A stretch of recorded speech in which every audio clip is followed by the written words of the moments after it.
Hey folks, this is Daniel the Adjuster coming back to you with another quick tip to help you be an adjuster. So, I wanted to talk about how to not get deployed. You're thinking, what? I don't want to hear that. So a lot of you guys are doing these things and we need to nip those in the bud so we can get you deployed. So stick around, we'll be right back.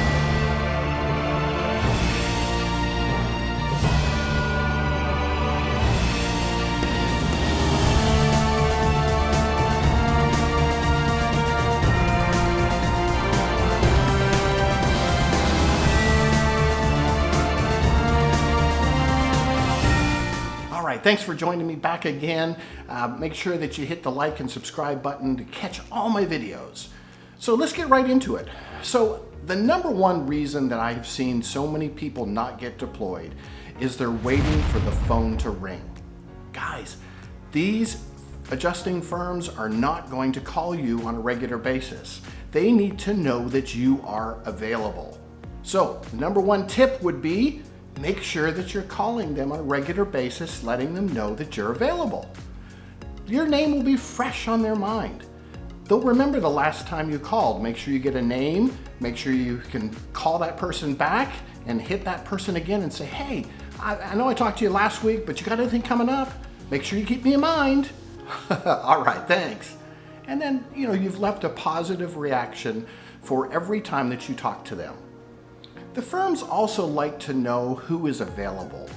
So if you are calling and you're saying, yep, I just wanted to keep you fresh, that nothing has changed in my situation, I'm ready to go whenever you call me, just give me a call, I'll be there. This is an important factor in letting those firms know that you are ready. And the reason why this is so important is because their job is to fill the positions that the carrier is asking them to fill.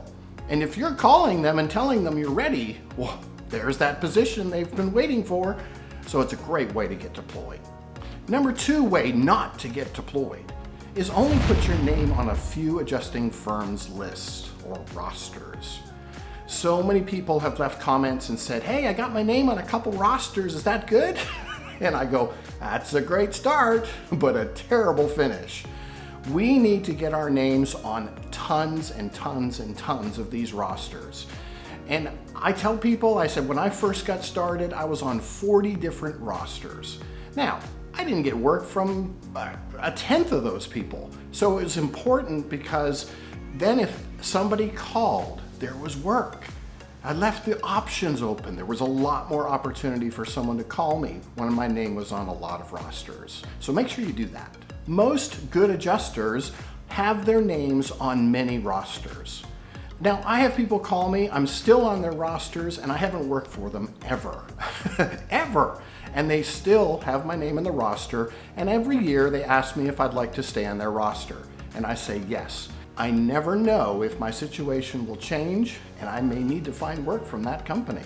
So never burn your bridges, you just never know if you'll need them in the future. Number three reason to how you cannot get deployed. It's kind of a hard thing to say. So, don't get your certifications. Hey, don't get any training, don't get anything. Who cares? Whoop-de-doo. That's a surefire way to never get deployed. Make sure that you get your level 1 and level 2 Xactimate certification. Guys, that is absolute bare bones key thing. That if you want to get deployed, they have to know you know the software. So get certified. It's a pain in the neck. It's a lot of work, a little bit of money involved, but once it's done, it's done. You don't have to take it again. For Texas, if we ever have a hurricane, they need TWIA certification. Texas Wind and Storm, it's a whole different association. You can't work any coastal claims if it's involved with a hurricane because they have their own insurance policy on the coast. So, quick little certification, doesn't take much time at all, renews every year, make sure you get it. TWIA. Steep and tall certification. Sometimes you guys would be looking for some extra work, and wouldn't it be great if you had a steep and tall certification and maybe you could go work for a ladder assist company to find some extra work and be able to climb those big roofs in the meantime. But it's a great thing to be able to tell the firms that you're trying to get work from, hey, I'm certified to climb these big tall roofs. Also, your rope and harness training. Hey, if you're not comfortable climbing on these roofs, get some rope and harness training. And the firms love to know that you are geared up and you're safety concerned, and hey, that keeps them all happy too. So it's a big selling feature as well. HAAG certification, that's HAAG. Now this one's a tricky one. What it basically does is allows you a certification that shows that you're an expert in the field to be able to determine damage on a roof. Very expensive certification and very expensive to keep up, but it is a really good selling tool if you want to set yourself apart from other people. So just keep that one in mind as well. And last but not least, carrier certifications. You got USAA, State Farm, Liberty Mutual. There's all sorts of them out there. They have their own specific training that they want you certified in. Get those trainings. Number 4 reason how to not get deployed. Don't get your licenses. And you're like, licenses? My car license? No. Your adjuster state licenses. So if you are working storms, let's say they call you and say, hey, we got a storm in Texas, come on. And you go, oops, I don't have a Texas license. They're gonna go, bye-bye, nice talking to you, see you later. And they're gonna call the next person. Same thing goes, Louisiana, Georgia, Florida, I mean, everything along the coast, you name it. If you don't have those licenses, you can't get them when the storm is occurring. Meaning, they're so backlogged, there's thousands and thousands of applications, they're overworked, they're never gonna get you the license in time, you missed out. So make sure you get those licenses ahead of time. I know there's expense involved, guys, and I know it, but hey, just budget it in, expect that expense. It will pay off in the long run, no doubt. And also, if you wanted to be a desk adjuster, they love people who can walk in and say, yep, I got 20 licenses, and you are a commodity because you can walk in there and start working all these different states and they'll hire you. State Farm's a big one for that. They love lots of licenses, so get your licenses. Number 5 reason how not to get deployed is people give up too soon. Don't give up. This is a very lucrative and very substantially entertaining, I say entertaining, but basically an uplifting career that you can do for the rest of your life, well into your aged years. Whether you can barely walk, they'll put you in a desk and you can answer the phone. And I mean, I saw a guy who was 92 years old doing this job. He didn't do much, but they still hired him because he had tons of experience. He'd been doing this a long time. This is a lucrative career that you can do for a long time, so don't give up.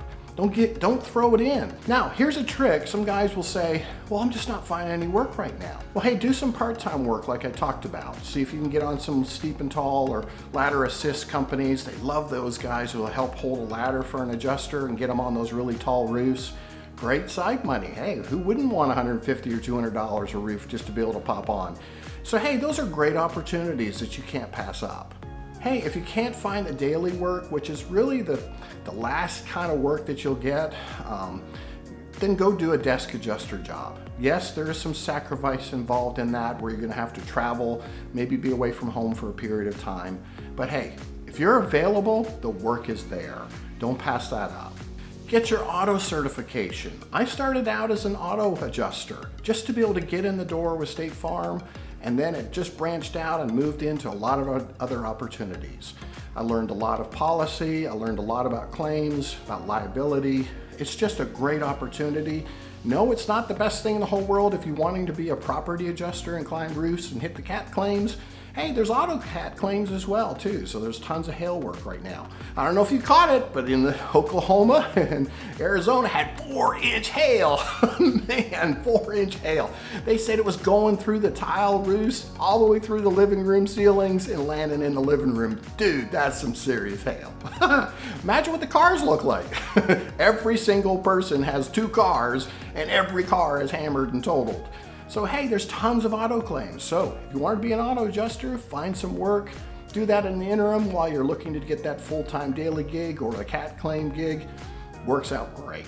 And most of all, guys, stop calling the firms. I don't know why that is. Do you think the first point I mentioned is that the phone is not going to ring? You have to call them. So get on the phone, call them. As soon as you hang up from this video, get on the phone, call all the people that you're on the adjusters firms and the rosters for, get on there, call them, and ask them if they've got some work for you. Hey, this is Daniel the Adjuster trying to get you deployed with 5 things you should not do. Hey, watch my other videos, like and subscribe, and we'll see you on the next one. Bye-bye.